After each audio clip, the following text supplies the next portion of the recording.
Hello, and welcome to Alyssa's special interview station. Today, we have a special, exclusive interview with the mayor of Sharonville, Kevin Hardman. He's going to tell us many secrets about why some city council meetings are kept a secret, and also what his least favorite part about being the mayor, as well as his favorite part of the mayor. Stay tuned to enjoy this exclusive interview. Do you enjoy your job? What is your favorite part? Yeah, I enjoy my job as mayor of the city of Sharonville. It's fun to be able to help my neighbors and my friends and the community as a whole. It's something I've always wanted to do is to give back to the community. It's something that's my parents taught me to do. It's something I try to teach my children to do, that it's important to be part of your community and give back to it. And as mayor, it gives me the opportunity to do that. Started as a council person. Well, actually, it started before that as I volunteered and did work for boards that serve the city. And then I became a council person, president of council, and now I've had the pleasure of serving as mayor of my hometown, of the place where I lived, and giving back to the community that I've been a part of and that has blessed me with many things throughout my life. Okay, so what is your normal schedule as the mayor?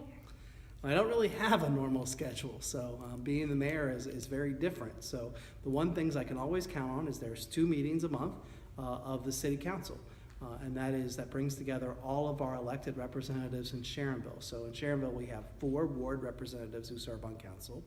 We have 3 members of at-large, so they get voted on by the entire city as a whole. We have a president of council, and then we have a treasurer, an auditor, and a law director. And twice a month that group gets together to have a city council meeting. So that is a guarantee. Those are the second and last Tuesdays of every month. I meet every week in the morning with my team of administrators, the folks that kind of run the day-to-day operations of the city. So that keeps me busy from that end. But then there's always meetings here and there. There's things that I need to talk about, whether it be a committee of the council, whether it be some issue that's cropping up in the city that needs my attention. Maybe there's an event that I need to attend at a school, or a proclamation that I get to give to an Eagle Scout who's earned a special award. So it really varies from one day to the next. No regular schedule, no regular set day that goes into being mayor. Okay, so how come some of the city council meetings aren't always public? Actually, all council meetings of the city are public. There's a very few that are not. In fact, the law in the state of Ohio says that anytime a meeting of city council, or actually, and that means whether if there's a majority of members of the council there. So in this case, if there's at least 4 people there, that meeting has to be recorded and it has to be public so the public can attend. There's a very few opportunities that a council can go into what's called an executive session, and that's an opportunity for them to get together and talk about city business where it's not a public meeting. And that's, for example, one of those things would be if we were talking about employment, folks that work for the city, and whether or not they're going to continue to work, if they're going to be demoted or fired or something along those lines. Or if the city wants to buy property, we can go into a special executive session to talk, not public, about that, because we would be at a disadvantage if we told the folks what that meant, how much we're going to spend for a piece of property or something. But other than that, the meetings are public. Now, obviously, as mayor, I have meetings with just my staff, and those aren't necessarily public meetings. But as long as there are at least 4 people of council there, council meetings are public. I meet all the time with my staff. I can't tell the public, hey, today I'm going to have a meeting at 7 o'clock, come join us. So there are things we talk about, but it's all to the public, and we try to be as open and honest with the public as we can about what's going on. The taxpayers are the ones that fit the bill. They're the ones that pay the money to make the city operate. So we want to be open and honest with them about what we're doing as a city. And we want to be able to communicate with them the activities that are happening to make sure that we're doing the things that they want us to do. Okay, so if you did have a least favorite part of being the mayor, what would it be? Least favorite part.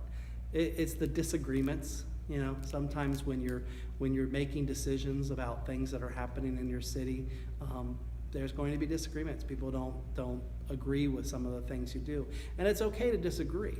That doesn't matter. That's part of government is listening to a variety of different viewpoints and sharing them with each other, and hopefully bringing things to some kind of consensus.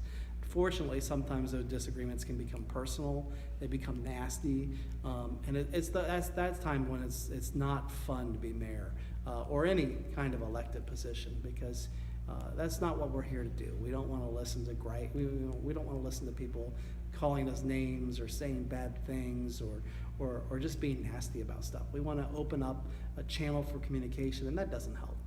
And so that's probably one of my least favorite parts of being mayor.